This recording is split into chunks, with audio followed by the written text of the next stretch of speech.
What you see in front of you is something called a matrix. Sounds familiar? A matrix is a set of numbers or a single number enclosed in square brackets. Each matrix has something called an order.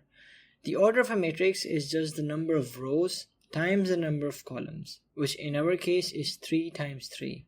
We call matrices with an equal number of rows and columns square matrices. Also, the standard convention for naming matrices is using a bolded capital letter, which in our case is A. Now, there must be a way to identify a single element within a matrix. This is denoted by Aij, where I is the row in which the element is placed and J is its column. For example, the number 2 in our matrix is at A23.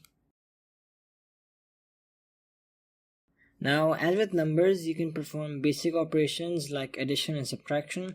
When adding two matrices, simply to add together the individual elements. This way, A11 will add up with B11 and A12 with B12 and so on and so forth.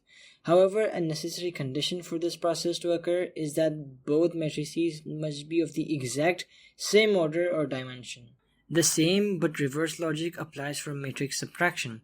Each individual element is subtracted from the other element of the corresponding position on the second matrix. Here's another animation to visualize matrix subtraction. Now on to tackling the boss level of matrices, matrix multiplication. Matrix multiplication isn't element to element. It is a relationship between the rows of the first matrix and the columns of the second.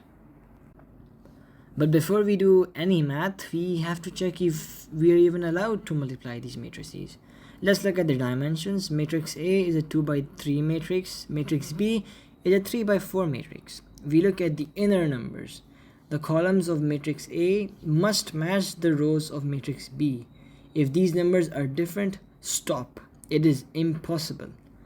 The order of the resultant matrix is the number of rows of matrix A times the number of columns of matrix B. You multiply each element in the first row of A by the elements in the first column of B